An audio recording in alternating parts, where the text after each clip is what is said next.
በዛሬ የመጽሐፍ ቅምሻችን የምንቃኘው የምንጊዜም ቁጥር 1 የሽያጭ ሪከርድ ባለቤት የሆነ ስራና ህይወታችንን እንዴት እንደምናስተዳድር የሚያስተምር አስደናቂ መጽሐፍ ይሆናል። ይህ መጽሐፍ The New 1 Minute Manager ወይም የአንድ ደቂቃ ማናጀር በሚል ተተርጉሟል። የአንድ ደቂቃ ማናጀር ምልክት የሆነው የዘመናዊ ሰዓት 1 ደቂቃ የሚወክለው ምስል ሁላችንም በቀን 1 ደቂቃ ወስደን የምንመራቸውን ሰዎች ፊት እንድንመለከትና በጣም አስፈላጊ ግብአቶችን መሆናቸውን ለራሳችን እንድንነግር ለማስታወስ ነው። ደራሲው በዚህ መጽሐፍ መግቢያ ላይ በዚህ አጭር ታሪክ ውስጥ ከሕክምና ጥናቶቻችን ያገኘነውንና ከባህሪ ሳይንስ የተማርነውን በማጣመር ሰዎች ከሰዎች ጋር ሲሰሩ ውጤታማ የሚሆኑባቸውን ምርጥ መንገዶች በዚህ መጽሐፍ አካፍለናቸዋል ይላል። ምርጥ ስንል ሰዎች እንዴት ውጤታማ ስራ እንደሚያከናውኑ፣ ስለ ራሳቸው፣ ስለ ድርጅታቸውና ስለ ስራ ባልደረቦቻቸው ጥሩ ስሜት እንደሚኖራቸው ማለታችን ነው። ይህ የአንድ ደቂቃ ማናጀር ታሪክ በርካታ ጠቢብ ሰዎች ካስተማሩንና በራሳችን ጥረት ከተማርናቸው በቀላል መንገድ ያዘጋጀነው ነው። እነዚያን የጥበብ ምንጮች አስፈላጊነት ዋጋ መስጠት እንፈልጋለን። አንተም ማናጀር ሆነህ አብረው የሚሰሩ ሰዎች የጥበብ ምንጭ አድርገው እንደሚወስዱ እንረዳለን። እናም ከዚህ መጽሐፍ የምታገኘውን ተግባራዊ ዕውቀት በዕለት ተዕለት አስተዳደራዊ ውሎ ውስጥ እንደምትጠቀምበት እናምናለን። የጥንቱ ፈላስፋ ኮንፊሽየስ እንደነገረን የዕውቀት ዋናው ነጥብ አውቀን ስንጠቀምበት ነው ብሏል። አንተ ከአንድ ደቂቃ ማናጀር ያገኘኸውን ዕውቀት ጥቅም ላይ በመዋል አንተም ሆነ አብረው የሚሰሩ ሰዎች ይበልጥ ጤነኞች፣ ይበልጥ ደስተኞችና ይበልጥ ውጤታማ እንደምትሆኑ ምኞታችን ነው። ዛሬ ከዚህ መጽሐፍ ሰፋ ያሉ ህይወት ለዋጭ የሆኑ ነጥቦችን አንድ በአንድ የምናነሳ ይሆናል። እንደተለመደው ይህ ጠቃሚ ቪዲዮ ለብዙዎች ተደራሽ መሆን እንዲችል ቪዲዮውን ላይክ በማድረግ ይህንን አስደናቂ ዕውቀት ቤተሰብ ደግሞ ሰብስክራይብ በማድረግ እንድትቀላቀሉ እንጋብዛችኋለን። አሁን ወደ መጽሐፉ ዘልቀን እንግባ። ፍለጋው በአንድ ወቅት በዚህ ተለዋዋጭ በሆነ ዓለም ውስጥ በሚገባ ሊመራና ሊያስተዳድር የሚችል ልዩ ስራ አስኪያጅ የሚፈልግ አንድ ብሩህ ወጣት ነበር። ይህ ወጣት እያንዳንዱ ሰው የበለጠ ትርጉም ያለውና አስደሳች እንዲሆን ለማድረግ ሰዎች ስራቸውንና ህይወታቸውን ሚዛናዊ እንዲያደርጉ የሚያበረታታ አስተዳዳሪ አግኝቶ ለዚያ ሰው መስራትና ከእንደዚህ አይነት አስተዳዳሪዎች አንዱ መሆን ይፈልግ ነበር። ይህ ፍለጋ ብዙ ዓመታት የፈጀና ሩቅ ወደሆነ የዓለም ጥግ ሳይቀር እንዲሄድ ያደረገው ነበር።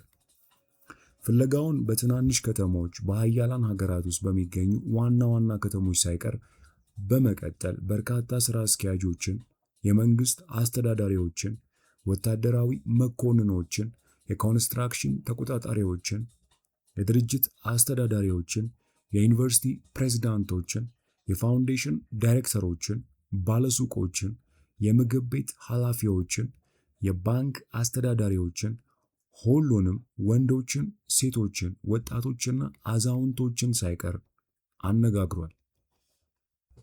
ትልቅም ሆነ ትንሽ፣ የቅንጦትም ሆነ ተራ ወደ ሆኑ ሁሉም አይነት ቢሮዎች በመዛወር ሰዎችን እንዴት እንደሚያስተዳድሩ ሙሉ ገጽታውን ማየት ጀመረ። ነገር ግን ሁል ጊዜም በሚያየው ነገር ደስተኛ አልነበረም። ሰዎቻቸው እየከሰሩ ድርጅቶቻቸው ያተርፉ የሚያስመስሉ ብዙ ጠንካራ ስራ አስኪያጆች አጋጥመውታል። አንዳንዶች ጥሩ አስተዳዳሪዎች እንደሆኑ አድርገው የሚያስቡ ሲሆን፣ ብዙዎቹ ደግሞ የሚያስቡት በተቃራኒው ነበር። ወጣቱ በእነዚህ ጠንካራ ሰዎች ቢሮ ውስጥ ተቀምጦ እያንዳንዳቸውን ምን አይነት አስተዳዳሪ ነኝ ትላለህ በማለት የሚጠይቅ ሲሆን፣ የብዙዎቹ መልስ የሚለያየው በጥቂቱ ብቻ ነበር። ለጥያቄው የሚያገኘው መልስ ጠንካራ ስራ አስኪያጅ ነኝ፣ ተጨባጭ ነገር የምወድ፣ ትርፍ ለማስገኘት የምጥር፣ በተግባር የማምን ነኝ የሚሉ የመሳሰሉ አይነት ምላሾችን ነበር የሚያገኘው። ሲያወሩት በድምፃቸው ቃና ውስጥ ኩራታቸውን፣ በውጤታቸው ደግሞ ፍላጎታቸውን መመልከት ችሎ ነበር። ይህ ወጣት ድርጅቶቻቸው ከስረው ሰራተኞች ያተርፉ የሚመስሉበት ብዙ ጥሩ አስተዳዳሪዎች ጋርም ተገናኝቶ ነበር። እነዚህ ስራ አስኪያጆች የበታቾቻቸው ከሆኑት አንዳንዶቹ ጋር አስተዳዳሪዎች እንደሆኑ አድርገው የሚያስቧቸው ሲሆኑ፣ የበላዮቻቸው ደግሞ በጥርጣሬ የሚመለከቷቸው ናቸው። ወጣቱ ተቀምጦ ለእነዚህ ጥሩ ሰዎች ተመሳሳይ ጥያቄ ሲያቀርብ እኔ አሳታፊ፣ ደጋፊ፣ አስተዋይ፣ ሰብአዊነት የሚሰማኝ ስራ አስኪያጅ ነኝ ሲሉ ሰማ። በተጨማሪም ሁል ጊዜ የሚያስተዳድሩት በዚያ መንገድ እንደሆነና ለመለወጥ ምንም ምክንያት እንደሌላቸው ይናገሩ ነበር።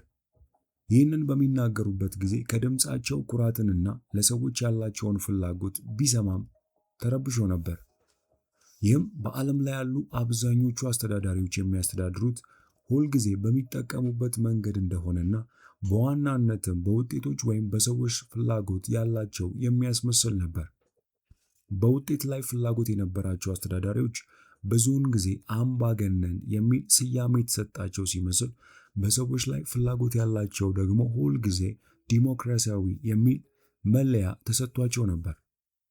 ወጣቱ ጠንካራ ወይም አምባገነንና ጥሩ ወይም ዲሞክራት ውጤታማነታቸው በከፊል ብቻ እንደሆነና ይህም ልክ ግማሽ ስራ አስኪያጅ የመሆን ያህል እንደሆነ አሰበ። በዚህ ምክንያት ወደ ቤቱ ሲመለስ በመዳከም ተስፋ በመቁረጥ ስሜት ውስጥ ሆኖ ነበር። በትክክል ምን እንደሚፈልግ የሚያውቅ ባይሆን ኖሮ ፍለጋውን ከረዥም ጊዜ በፊት ሊተው ይችል ነበር። በዚህ ተለዋዋጭ በሆነ ጊዜ በጣም ውጤታማ የሆኑት ስራ አስኪያጆች በእነርሱ መኖር ሰራተኞችና ድርጅቱ ትርፋማ መሆን እንዲችሉ ራሳቸውንና አብረዋቸው የሚሰሩትን ሰዎች የሚያስተዳድሩ መሆን አለባቸው ሲል አሰበ። ወጣቱ በሁሉም ቦታ ተዘዋውሮ ፈልጎ ሊያገኛቸው የቻላቸው ውጤታማ ስራ አስኪያጆች በቁጥር ጥቂት ሲሆኑ፣ እነርሱም የውጤታማነት ምስጢራቸውን ለማካፈል ፈቃደኛ አልነበሩም። ውጤታማ ስራ አስኪያጆች ለመሆን የሚፈልጉ ግብአቶች ሊያገኛቸው እንደማይችል ማሰብ በጀመረበት ወቅት በአቅራቢያው በምትገኝ ከተማ ስለሚኖር አንድ ልዩ ስራ አስኪያጅ አስደናቂ ታሪኮችን መስማት ጀመረ። ሰዎች በዚህ ሰው ስር ለመስራት ፍላጎት ያላቸው ሲሆን ውጤታማነታቸውም ከፍተኛ መሆኑን ሰማ። ከዚያ እነዚህን ታሪኮች በእርግጥ እውነት ይሆኑን? እውነት ከሆኑ ሰውየው ሚስጥሩን ለማካፈል ፈቃደኛ ይሆንን ሲል አሰበ። የማወቅ ጉጉት ስላደረበት ይህንን ስራ አስኪያጅ ለማነጋገር እንዲችል ቀጠሮ ለመያዝ ለረዳቷ ሲደውል ረዳቷ ወዲያውኑ ከስራ አስኪያጁ ጋር በስልክ እንዲገናኝ ያደረገችው። ወጣቱ መቼ ከእርሱ ጋር መገናኘት እንደሚችል ሲጠይቀው ስራ አስኪያጁ ከረብ ጠዋት በስተቀር በዚህ ሳምንት ውስጥ ባለ በየትኛውም ቀን ሊያገኘው እንደሚችልና የሚገናኙበትን ሰዓት መምረጥ እንደሚችል ሲነግረው እጅግ ተደነቀ። በሁኔታው በጣም በመማረኩ ሊያገኘው ሄደ። ወጣቱ ሰው ይህ ስራ አስኪያጅ ያሰበው አይነት ላይሆን እንደሚችል ተሰማው። ምን አይነት ስራ አስኪያጅ ነው ይህንን ያህል ጊዜ የሚተርፈው? ነገር ግን የማወቅ ጉጉቱ ስላየለ ሰውየውን ሊያገኘው ሄደ። የአንድ ደቂቃ ስራ አስኪያጅ። ወጣቱ ወደ ስራ አስኪያጁ ቢሮ ሲደርስ ስራ አስኪያጁ በመስኮት ወደ ውጭ አሻግሮ ሲመለከት ከነበረበት መለስ ብሎ እንዲቀመጥ ከጋበዘው በኋላ ምን ልርዳህ በማለት ጠየቀው። ስላንተ ብዙ ጥሩ ነገሮችን ሰምቼ ነበርና ስለምታስተዳድርበት መንገድ የበለጠ ማወቅ ፈልጌ ነው በማለት ጥያቄውን አቀረበ። እየተከሰቱ ያሉትን ለውጦች ሁሉ ለመቋቋም የተረጋገጡ ስልቶችን በተለያዩ አዳዲስ መንገዶች እንጠቀማለን፣ ግን ይህንን በኋላ ላይ እንጠቀምበታለን። አሁን መሰረታዊ ከሆኑ ነገሮች እንጀምር። ከላይ ወደ ታች የሚወርድ አስተዳደር የምንከተል ኩባንያ ነበርን። በጊዜው ትክክል ነበር። ያ መዋቅር ግን ዛሬ ላይ በጣም ቀርፋፋና ሰዎችን ለፈጠራ የማያነሳሳ እንደሆነ ተገንዝበናል። ደንበኞች ፈጣን አገልግሎትና የተሻሉ ምርቶችን ይፈልጋሉ። ለዚህ ደግሞ ሁሉም ሰው የችሎታውን እንዲያበረክት እንፈልጋለን። ምክንያቱም የአእምሮ ጉልበት በአስፈጻሚ ቢሮ ውስጥ ብቻ ሳይሆን በኩባንያው ውስጥ በሙሉ ሊገኝ እንደሚችል እናውቃለን።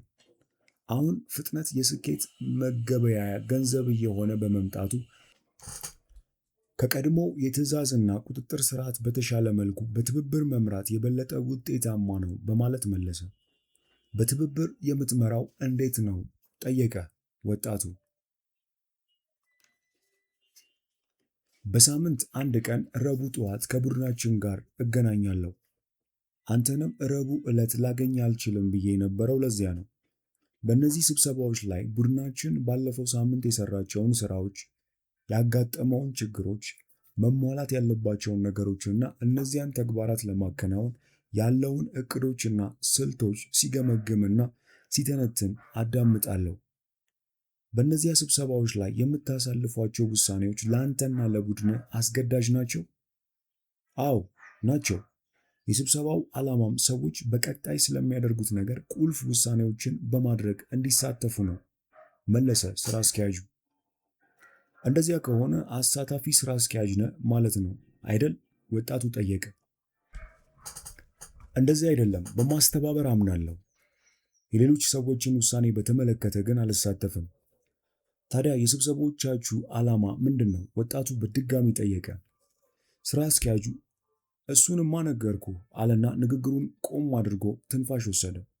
ወጣቱ ምቾት አልተሰማውም። ድጋሚ መጠየቁ ስህተት ነበር። እዚህ ያለነው ውጤት ለማምጣት ነው፣ ስራ አስኪያጁ ቀጠለ። የሁሉንም ሰው ተሰጥኦ ስራ ላይ በማዋል የበለጠ ውጤታማ እንሆናለን።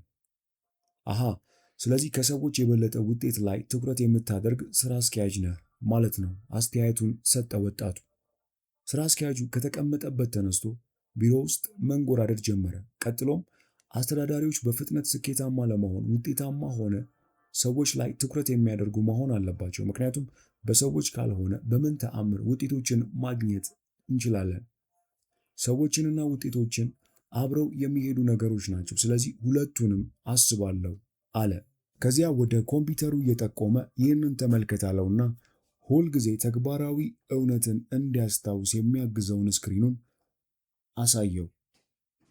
ስክሪኑ ላይ እንዲህ የሚል ጽሑፍ ሴቭ ተደርጓል። ስለ ራሳቸው መልካም ስሜት የሚሰማቸው ሰዎች ጥሩ ውጤት ያስመዘግባሉ። ወጣቱ ስክሪኑ ላይ ያለውን ጽሑፍ ሲመለከት ስራ አስኪያጁ እስቲ ስለ ራስህ አስብ፣ ስራህን በተሻለ ሁኔታ የምትመራው መቼ ነው? ወይም የምትሰራው መቼ ነው? ስለ ራስህ ጥሩ ስሜት በሚሰማ ጊዜ ነው ወይስ ጥሩ በማይሰማ ጊዜ? በማለት ጠየቀ። ወጣቱም ቀላሉ ነገር እየተገለጸለት ሲሄድ ጭንቅላቱን ነቅንቆ ውጤታማ የምሆነው ስለ ራሴ ጥሩ ስሜት በሚሰማኝ ወቅት ነው ሲል መለሰ። ልክ ነህ፣ ሁሉም ሰው እንደዚያ ነው። ቀጥሎ ወጣቱ ስለዚህ ሰዎች ስለ ራሳቸው ጥሩ ስሜት እንዲሰማቸው ማገዝ የምርታማነት ቁልፍ ነው ማለት ነው አለ። በትክክል ስራ አስኪያጁ ተስማማ። ነገር ግን ውጤታማነት ብዙ ስራ መስራት ማለት ብቻ ሳይሆን ጥራቱንም ጭምር ነው አለና ወደ መስኮቱ ተራምዶ ወደ ታች እያየ ይህንን ተመልከት አለው። ወጣቱ ወደ መስኮቱ ሲጠጋ ስራ አስኪያጁ ከታች ያለውን ሬስቶራንት እያመለከተው ያ ሬስቶራንት ስንት ደንበኞች እንዳሉት አየህ አለው። እውነትም ከሬስቶራንቱ በር ውጭ የተሰለፉ ብዙ ሰዎች አሉ። ወጣቱ ልጅ ይህንን ሲመለከት ቦታው ምግብ ቤት ለመክፈት ጥሩ ነው ማለት ነው አለ። ከዚያ ስራ አስኪያጁ እንደዚያ ከሆነ ሰዎቹ አጠገቡ ካሉት ሌሎች ምግብ ቤቶች በሮች ላይ ለምን አልተሰለፉም? ወረፋ በሌለበት በሁለተኛው ሬስቶራንት ከመመገብ ይልቅ በመጀመሪያው ሬስቶራንት መመገብ ለምን ፈለጉ? በማለት ጠየቀ። ወጣትም ምግቡና አገልግሎቱ የተሻሉ ስለሆኑ ነው ሲል መለሰ። አዎ፣ ለሰዎች ጥራት ያለው ምርትና የሚፈልጉትን አገልግሎት የማትሰጥ ከሆነ በንግድ ሥራ ላይ ለረዥም ጊዜ መቆየት አትችልም። አንዳንድ ጊዜ ግልጽ የሆነውን ነገር በቀላሉ ያመጣልሃል። ነገር ግን እነዚያን ስኬታማ ውጤቶች ለማግኘት ምርጡ መንገድ ከሰዎች ጋር መስራት ነው። ስኬታቸውን እየፈጠሩ ያሉ በምርጦቹ ምግብ ቤቶች ውስጥ ያሉ ሰዎች ናቸው በማለት ነገረው። ይህ የወጣቱን ፍላጎት አነሳሳ። ከዚያም ሁለቱም ተመልሰው ሲቀመጡ አሳታፊ ስራ አስኪያጅ እንዳልሆንክ አስቀድመህ ተነግረሃል። ታዲያ ራስን እንዴት ትገልጸዋለህ? በማለት ጠየቀ። ስራ አስኪያጁ አዲስ የአንድ ደቂቃ ስራ አስኪያጅ በማለት ይጠሩኛል በማለት ሲመልስ ወጣቱ የመደነቅ ፊት እየታየበት ምን አለ። ስራ አስኪያጁ ሳቀና እንደዚያ ብለው ነው የሚጠሩኝ። በጣም በትንሽ ጊዜ ውስጥ ጥሩ ውጤት እንደምናስገኝ አዳዲስ መንገዶችን እያገኘን ስለሆነ ነው አለ። ወጣቱ ምንም እንኳን ከብዙ ስራ አስኪያጆች ጋር ተነጋግሮ የሚያውቅ ቢሆንም በእንደዚህ አይነት ያዋራው ሰው አጋጥሞት አያውቅም ነበር። ብዙ ጊዜ ሳይወስድ ጥሩ ውጤት የሚያመጣ ሰው መኖሩን ማመን ይከብዳል። ስራ አስኪያጁ ወጣቱ ፊት ላይ ያለውን ጥርጣሬ አይቶ አላመንክም አይደል? አለው። ወጣቱ ለመገመት እንኳን ከባድ እንደሆነብኝ አልክድም በማለት መለሰ። ከዚያ ስራ አስኪያጁ ሳቀና ስማ፣ የምር እኔ ምን አይነት ስራ አስኪያጅ እንደሆንኩ ማወቅ የምትፈልግ ከሆነ ለምን በቡድናችን ውስጥ ያሉ አንዳንድ ሰዎችን አታነጋግርም አለውና ወደ ኮምፒውተሩ ዞሮ የሆነ ዝርዝር እትም እነዚህ ስለ እኔ ሪፖርት የሚያደርጉ 6 ሰዎች ስም ነው፣ የሥራ ኃላፊነትና የስልክ ቁጥሮች ናቸው በማለት ነግሮት ለወጣቱ ሰጠው። ማናገር ያለብኝ የትኞቹን ነው ጠየቀ ወጣቱ። ያ ያንተ ውሳኔ ነው፣ የፈለግከውን ስም ምረጥ፣ አንዳቸውን ወይም ሁለቱንም ማናገር ትችላለህ። ማለቴ ከማን ልጀምር አለ። ያንን ራስ ወስን፣ ቀደም ብዬ ተናግሬያለሁ፣ ለሌሎች ሰዎች አልወስንም፣ ስራ አስኪያጁ ጠበቅ አድርጎ መለሰ። ከዚያ ወጣቱ ራሱ ሊወስን የሚገባውን ውሳኔ ስራ አስኪያጁ እንዲወስንለት ባይጠይቅ ኖሮ በመመኘት ረዘም ላለ ጊዜ ጸጥ ብሎ ቆየ። ከዚያ ስራ አስኪያጁ ከተቀመጠበት ተነስቶ እንግዳውን ወደ በሩ እየሸኘ ሰዎችን ስለ መምራትና ስለ ማስተዳደር ማወቅ መፈለግህን አደንቃለሁ። በቡድናችን ውስጥ ካሉ አንዳንዶች ሰዎች ጋር ከተነጋገርክ በኋላ ማንኛውንም ጥያቄዎች ካሉ ተመልሰ መጥተህ ጠይቀኝ አለው። ቀጥሎም የአንድ ደቂቃ አስተዳደር የሚለውን ጽንሰ ሐሳብ እንደ ስጦታ ልሰጥህ እፈልጋለሁ። ለእኔም የሰጠኝ የሆነ ሰው ነበር። ይገርምሃል፣ ትልቅ ልዩነት ያመጣ ሐሳብ ነው። በሚገባ ስትረዳው አንተም ራስህ የሆነ ጊዜ ስራ አስኪያጅ መሆን ትፈልግ ይሆናል አለው። ወጣቱም አመሰግናለሁ ሲል መለሰ። የስራ አስኪያጁን ቢሮ ለቆ ሲወጣ ግራ ገብቶት ነበር። በጸሐፊዋ ቢሮ በኩል ሲያልፍ ከገጽህ እንደምረዳው የአንድ ደቂቃ ስራ አስኪያጃችንን መረዳት ጀምረሃል አለችው። ወጣቱ ቀስ ባለ ድምፅ ነገሮችን ለመረዳት እየሞከረ ይመስለኛል አላት። ልረዳህ የምችልበት መንገድ አለ አለችው። አዎ፣ የማናገራቸው ሰዎች ዝርዝር ሰጥቶኛል። ወረቀቱን አቃበላት። እሷም ዝርዝሩ ላይ ካሉት 6 ሰዎች 5ቱ እዚሁ ስላሉ ልታነጋግራቸው ትችላለህ። ከእነርሱ ጋር ካወራ በኋላ የአንድ ደቂቃ ስራ አስኪያጃችን ይበልጥ መረዳት የምትችል ይመስለኛል አለችው። ወጣቱም አመስግኗት ዝርዝሩን ተመልክቶ ከ3ቱ ማለትም ከሚስተር ትሬነር፣ ከሚስተር ሌቪ እና ከሚስ ብራውን ጋር ለመወያየት ወሰነ።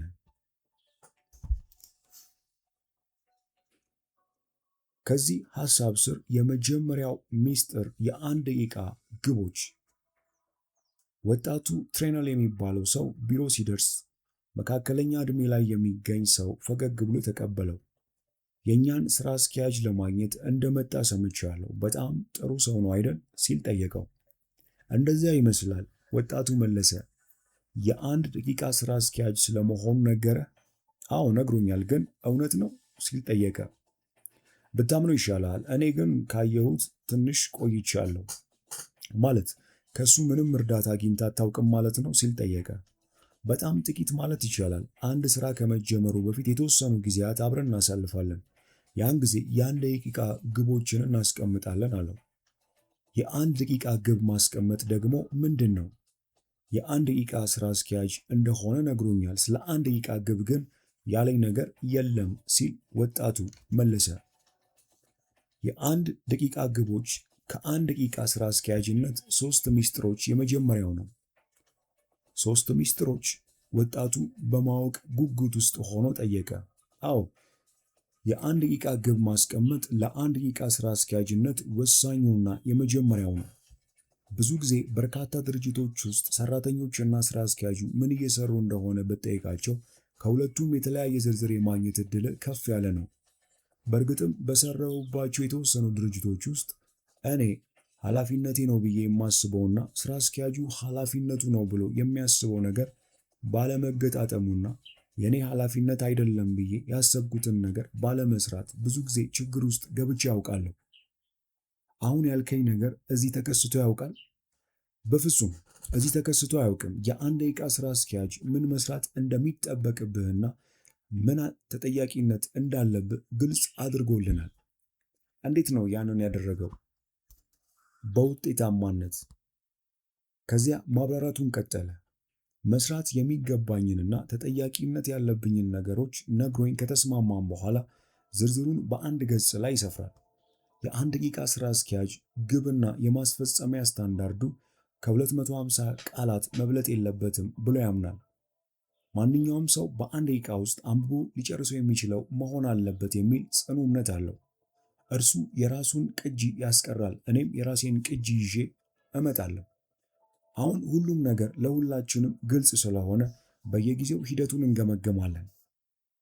እነዚህን የአንድ ገጽ መግለጫዎች የምታዘጋጁት ለሁሉም ግቦች ነው? አዎ። ታዲያ ሁሉም ሰው ጋር የአንድ ገጽ መግለጫዎች ክምር አይጠራቀሙበትም?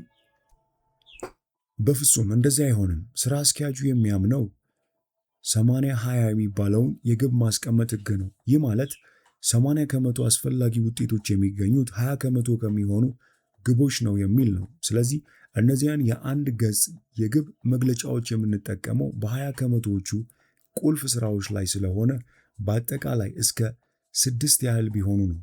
በእርግጥ ልዩ ፕሮጀክቶች በሚመጡ ጊዜ ልዩ የአንድ ደቂቃ ግቦችን እንቀርጻለን። የሚገርም ነው። እንደማስበው የአንድ ደቂቃ ግቦች አስፈላጊነት እየተረዳው ነው። ፍልስፍናው በድንገት የሚከሰት ምንም ነገር እንዳይኖር ነው። ሁሉም ሰው የሚጠብቀውን ነገር አስቀድሞ ያውቀዋል። በትክክል በማለት በመስማማት ጭንቅላቱን ነቀነቀ። ስለዚህ የአንድ ደቂቃ ግቦችን መቅረጽ ኃላፊነታችሁን የመረዳት ሂደት ነው ማለት ነው ሲል ወጣቱ ጠየቀ። አይደለም፣ ስራችን ምን እንደሆነ አንዴ ከተገነዘብን በኋላ ስራ አስኪያጁ ጥሩ ውጤት ማስመዝገብ ምን ማለት እንደሆነ ያሳውቀናል። ከኛ ምን እንደሚጠበቅ ያሳየናል። የሚጠበቀውን ያሳየናል ማለት ነው። እንዴት አድርጎ? ምሳሌ ልስጥህ። የኔ የአንድ ደቂቃ ግብ የውጤታማነት ችግሮችን አስተካክሎ እንዴት እንደሚፈቱ መፍትሄ ማቅረብና መፍትሄዎቹ ሲተገበሩ ውጤቱ የሚለውጡ መሆናቸውን ማረጋገጥ ነው። መጀመሪያ ላይ እዚህ መስራት እንደጀመርኩ መፍታት ያለበት ችግር ሲያጋጥመኝ እንዴት መፍታት እንዳለበት አላውቅም ነበር። ስለዚህ ለአንድ ደቂቃው ስራ አስኪያጅ ደወልኩና አለቃ ችግር አጋጥሞኛል ብዬ ሌላ ቃል ከማስከተሌ በፊት ጥሩ ነዋ፣ የተቀጠርከውም ችግሩን ለመፍታት ነው አለኝ። ከዚያ በኋላ በሱ በኩል ፍጹም ጸጥታ ሰፈነ። ዝምታው የሚያስፈራ ነበር። ምን ማድረግ እንዳለብኝ አላወኩም። በስተመጨረሻ እየተንተባተብኩ ግን አለቃ ይህንን ችግር እንዴት እንደምፈታው አላውቅም አልኩት። ስሜን ጠራና ትሬነር፣ ለወደፊቱ አንዱ ግብህ መሆን ያለበት የራስህን ችግሮች ነቅሰህ አውጥተህ መፍታት መቻል ነው። አሁን ግን አዲስ ስለሆንክ ናና እናወራበታለን አለኝ። እዚያ ስደርስ ንገረኝ እስኪ ምንድነው ችግሩ? ስትነግረኝ ግን በባህራዊ መገለጫ መሆን የለበትም አለኝ። በባህራዊ መገለጫ ወይም በባህሪያዊ መገለጫ ምን ማለት ነው? ቃሉን መልሼ ያስተጋባሁት። ባህራዊ መገለጫ ስትል ምን ማለትህ ነው? ማለቴ ስሜቶችንና መሰል ነገሮችን መስማት አልፈልግም። ነገሩን በሚለካና በሚጨበጥ መልኩ ንገረኝ። አላውቅም አልኩት። እንደዚያ ከሆነ ጊዜን አታቃጥል አለኝ። ለጥቂት ሰከንዶች በመደነቅ ውስጥ ሆኜ ምን እንደማደርግ ማወቅ አልቻልኩም። ምን እንደተከሰተ መናገር የማትችል ከሆነ የተከሰተ ምንም ችግር የለም ማለት ነው። እንዲሁ እያማረርክ ነው። ችግር ተከሰተ የሚባለው አሁን ባለው ሁኔታና ወደፊት እንዲሆን በምትፈልገው ሁኔታ መካከል ልዩነት ሲኖር ነው በማለት ዝምታውን በምህረት አልባ ንግግሩ ሰበረው። እንደ ፈጣን ተማሪነቴ በድንገት ምን ሊከሰት እንደሚፈልግ ተገለጠልኝና ነገርኩት። ከነገርኩት በኋላ አሁን ባለው ሁኔታና እንዲከሰት በምፈልገው መካከል ያለውን ልዩነት ምን እንደፈጠረው ጠየቀኝ። ከዚያ በኋላ የአንድ ደቂቃው ስራ አስኪያጅ እሺ አሁን ምን ልታደርግ አስበሃል አለኝ። እኔም ይሄን ካደረግኩ የምፈልገውን ችግር ልፈታው እችላለሁ ስል መለስኩለት። አይሆንም አልኩ ወዲያው ሲገለጥልኝ። ስለዚህ ይህ መጥፎ ሁኔታ ነው ማለት ነው። ሌላ ማድረግ የምትችለው ምንድን ነው? ለተወሰኑ ደቂቃዎች ያህል ሳስብ ቆይቼ ሌላ እንዲያሰብኩት ነገር እንዳለ ነገርኩት። ልክ ነው፣ አሁን ወደ ነገሩ ስር እየቀረብክ ነው አለኝ። ፊቱ ላይ ፈገግታ እየተነበበ ሌላ ልታደርግ የምትችለው ነገር አለ ሲል ጠየቀኝ። ምናልባት የተወሰኑትን መፍትሄዎች ቀላቅዬ መጠቀም እችላለሁ አልኩት። አሁን ያልከውን መሞከር ይገባሃል። ለነገሩ በዚህ ሳምንት ይሄንን፣ በሚቀጥለው ደግሞ ያንን፣ ቀጥሎ በሚመጡት 2 ሳምንታት ደግሞ ያንን ማድረግ ከቻልኩ ችግሩን እፈተዋለሁ። አስገራሚ ነው። አመሰግናለሁ፣ ችግሬን ፈተህልኛል አልኩት። በጣም ተበሳጨ። እኔ አልፈታሁልህም፣ ራስህ ነው የፈታኸው። እኔ ያደረግኩት ለራስህ ለምታቀርባቸው የምትችላቸውን ጥያቄዎች መጠየቅ ነው። አሁን ሂድና ችግሮችህን መፍታት ጀምር አለኝ። ያደረገውን አውቄያለሁ። ችግሮችን ወደፊት ራሴ መፍታት እንድችል ችግሮች የሚፈታበትን መንገድ ነው ያሳየኝ። ከዚያ ብድግ አለና ፊት ለፊት አይኖቼን እየተመለከተ ጎበዝ ነህ ትሬነር፣ በቀጣይ ጊዜ ችግር ሲያጋጥምህ ይህን አስታውስ አለኝ። ከቢሮው ስወጣ ፈገግ ብዬ እንደነበር አስታውሳለሁ። ትሬነር ለመጀመሪያ ጊዜ ከአንድ ደቂቃው ስራ አስኪያጅ ጋር የነበረን ቆይታ ደግሞ የሚካሄድ አይነት ስሜት አስተናገድና ወንበሩ ላይ ለጥ አለ። ስለዚህ አለ ወጣቱ የተሰማውን ነገር እያሰላሰለ። በዚህ ሐሳብ ስር የአንድ ደቂቃ ግቦች ማጠቃለያ ይህ ነው። የአንድ ደቂቃ ግብ ማለት በአጭሩ አንደኛ በግቦች ላይ መስማማት፣ ሁለተኛ መልካም ባህሪ ምን እንደሆነ መመልከት፣ ሶስተኛ እያንዳንዱን ግብ ከ250 ቃላት ባነሰ በአንድ ወረቀት ላይ ማስፈር፣ አራተኛ እያንዳንዱን ግብ ከአንድ ደቂቃ ያልበለጠ ጊዜ በመውሰድ ደጋግሞ ማንበብ፣ አምስተኛ በቀን ውስጥ አልፎ አልፎ ውጤታማነትን አንድ ደቂቃ እየወሰዱ ማጤንና ስድስተኛው ባህሪ ከግቦች ጋር መስማማት አለመስማማቱን ማረጋገጥ። ይኸው ነው። ፈጣን ተማሪ ነህ። አመሰግናለሁ አለ ወጣቱ ስለ ራሱ ጥሩ ስሜት እየተሰማው። ግን ማስታወስ እንድችል ሁሉንም መጻፍ አለብኝ። ከዚያ በያዘው ትንሽዬ ሰማያዊ ማስታወሻ ደብተሩ ላይ ሁሉን ነገር ጽፎ ከጨረሰ በኋላ ወደፊት ሰገግ ብሎ የአንድ ደቂቃ ግብ የመጀመሪያው ሚስጥር ይህ ከሆነ ሌሎቹ ሁለቱ ምንና ምን ናቸው በማለት ጠየቀው። ትሬነር ፈገግ ብሎ ሰዓቱን ተመለከተና እሱን ለምን ሌቪን አትጠይቀውም? ዛሬ እሱንም ለማግኘት ቀጠሮ አለ አይደል አለው። ወጣቱ ትሬነር እንዴት ይህንን ሊያውቅ እንደቻለ አስቦ ተደነቀ። ከዚያ እጁን ለመጨበጭ እየተነሳ ልክ ነው፣ ለሰጠኸኝ ጊዜ በጣም አመሰግናለሁ አለው። ምንም አይደል፣ አሁን ተትረፍርፈው ካሉኝ ነገሮች ውስጥ አንዱ ጊዜ ሆኗል። እኔ ራሴ የአንድ ደቂቃ ስራ አስኪያጅ ሆኛለሁ ሲል መለሰ ትሬነር። ዛሬ ከዚህ መጽሐፍ እንደ ቅምሻ የመጀመሪያውን ሐሳብ በዚህ መልክ ለማየት ሞክረናል። ይህ መጽሐፍ የተወሰኑ ቅጂዎችን ለአለቃዬና ለሥራ ባልደረቦቼ፣ ለቤተሰቦቼ፣ ለባለቤቴና የቅርብ ጓደኞቼ ሰጥቼዋለሁ። ያንን ያህል አስፈላጊ ነገር ነው ሲል የቼቭሮን ኬሚካል ፕሬዚዳንት ሮበርት ዴቪስ ስለዚህ መጽሐፍ ያለውን አድናቆት ገልጿል። የግድ መነበብ አለበት። በአንድ የአውሮፕላን ጉዞ አንብባችሁት በቀጥታ ወደ ተግባር ልትቀይሩት የምትችሉት መጽሐፍ ነው ሲል የአይቢኤም የትምህርት ክፍል ዳይሬክተር የሆነው ጃክ ኢ ቦር ስለዚህ መጽሐፍ ያለውን አድናቆት ገልጿል። ኦግ ማዲኖ ዘ ግሬተስት ሴልስመን ኢን ዘ ወርልድ መጽሐፍ ደራሲ የሆነው ስለዚህ መጽሐፍ ሲናገር እዚህ መጽሐፍ ውስጥ የምታገኙት ምርጥ ምክር ተከተሉት ሲል ለዚህ መጽሐፍ ያለውን አድናቆት ችሮታል። ዴቪድ ሲ ጆንስ የኤፍኤምአር ሊቀመንበር የሆነው ስለዚህ መጽሐፍ ሲናገር ልጆቼ በሚያድጉበት ጊዜ በርካታ የሚፈልጉብኝን ነገሮች ነበሩ። ይህንን መጽሐፍ በወቅቱ ባገኘው ኖሮ ክፍተቱ ይሞላልኝ ነበር ሲል አድናቆቱን ገልጿል። ከዚህ መጽሐፍ ያየነው የመጀመሪያው ክፍል ይህን ይመስል ነበር። የዚህ መጽሐፍ ሁለተኛው ክፍል ወደ እናንተ እንዲቀርብ የምትፈልጉ ከሆነ ከታች ባለው ኮመንት አድራሻችን ላይ ጻፉልን።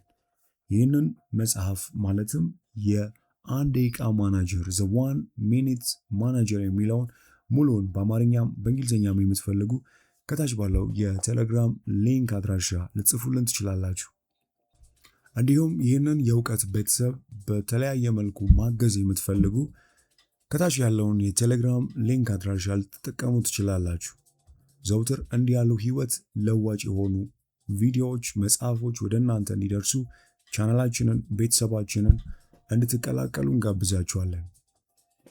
በሚቀጥለው ጊዜ መሰል ህይወት ለዋጭ መጽሐፎችን ወደ እናንተ ይዘን እስክንመጣ ቸርን ሰንብት።